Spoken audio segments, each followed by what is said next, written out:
Welcome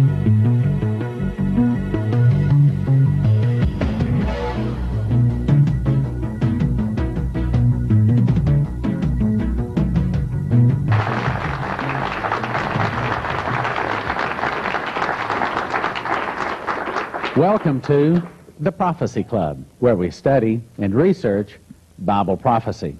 Our topic for this segment is Evolution, Foundation for the Antichrist. We know that the Antichrist is coming, and most of us believe that he's alive these days. But how is it that some man could come in and rule the world for 3.5 years? He has to be standing on a foundation of lies. And we believe part of that foundation is evolution. Our speaker tonight is one of America's best on that topic. He has 15 years service as a science teacher.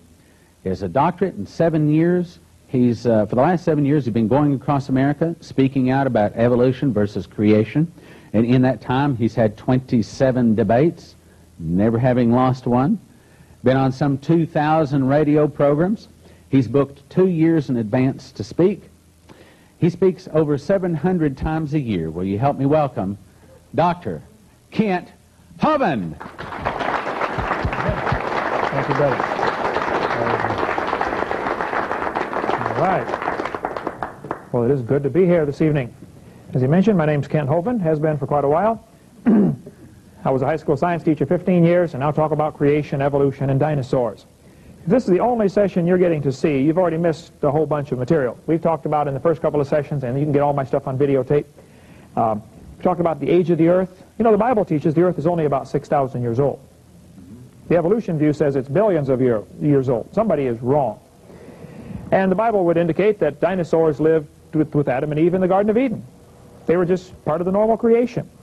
And so for the first 1,600 years of human history, things were very different before the flood came. Things were huge. We cover all that on videotape. And number one, about why the people used to live to be 900 and all this kind of thing, and how dinosaurs fit in.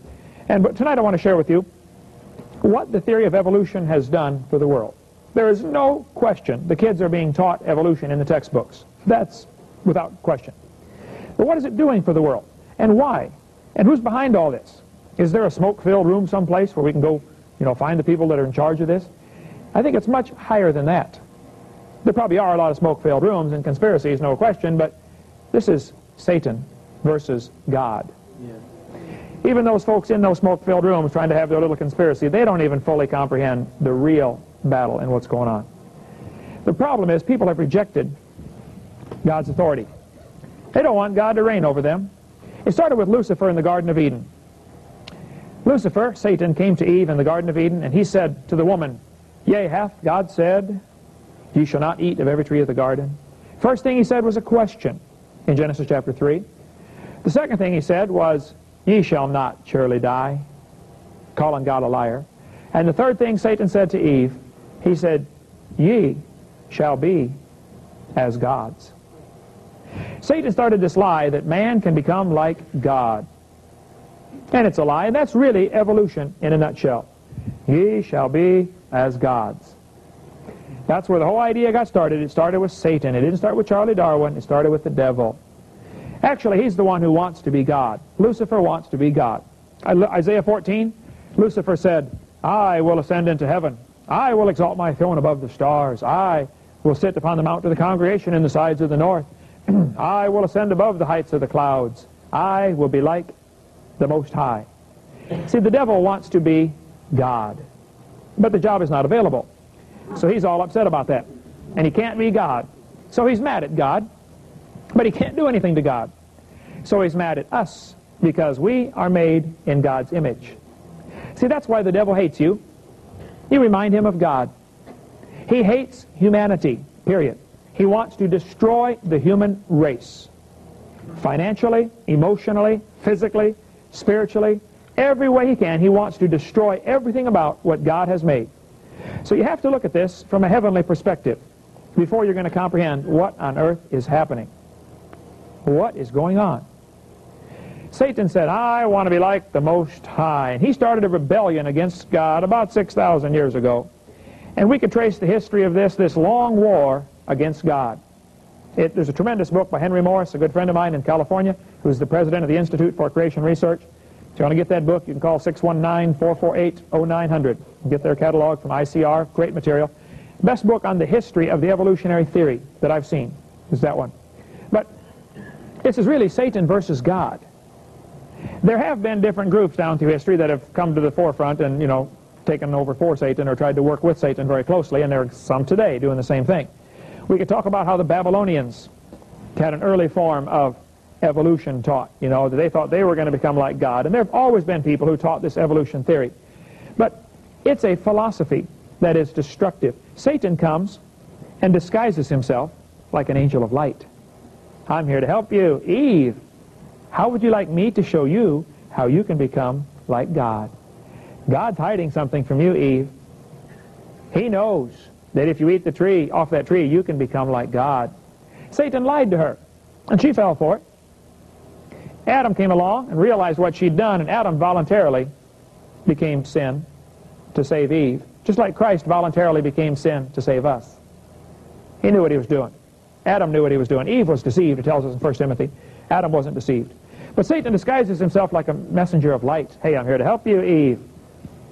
I think Satan is using this evolution philosophy to lead millions to hell. Countless millions over the last 6,000 years have gone to hell because Satan has deceived them. See, evolution is not science, it's a philosophy. It's a way of life. The Bible warned us, a way of looking at life. The Bible warned us in Colossians chapter 2 to beware lest any man spoil you through philosophy and vain deceit.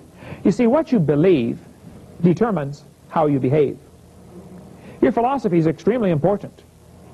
And there's only two choices. Either there is a God or there isn't. If there is a God, we better find out who he is and what he wants and do what he says. If there is no God, then how do you decide what's right and wrong? Evolution is a philosophy that allows man to psychologically get rid of God where he can become God. He decides if it's right or wrong. You need to be cautious about your philosophy because the evolution philosophy, if you really follow it through and think about it, it changes your whole way of looking at the world. You see, if evolution is true, man is just an animal, right? Just a higher animal, that's all we are. And animals would have the same rights that we do. Animal rights activists, huh? That comes from their philosophy of evolution, folks. If evolution is true, only the strongest have a right to survive. The weakest should be eliminated. Don't you pull the weeds out of your garden? If you believe in evolution, maybe these weaker, inferior humans should be eliminated. Ah, I see where that would lead in a short time. If evolution is true, might makes right. You're the strongest, you got the right to rule the world. King of the jungle. Inferiors should be eliminated. One of the races of humans must be superior to the rest. Isn't that a normal following or corollary to the evolution theory? Oh, yeah.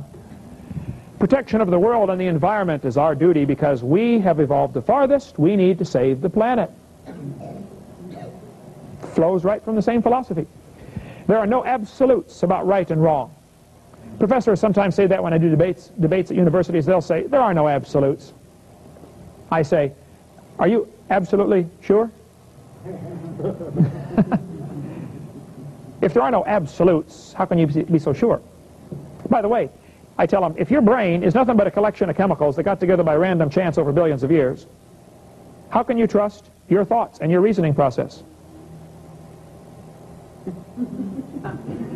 Wow, think about that one. How do we decide what's right and wrong? I spoke at a public school. I get into lots of public schools. I did about 100 last year. I spoke at a public school in Pennsylvania. The auditorium would only hold 300. They had 900 kids, so they brought them in 3 shifts for me. One of the groups came in. A kid sat on the second row, a senior at the high school. He said, Mr. Hovind, I'm an atheist. I said, really? He said, yep, there is no God. I said, well, let me ask you a question, son. Do you know everything? He said, well, no, of course not. I said, well, do you know half of everything?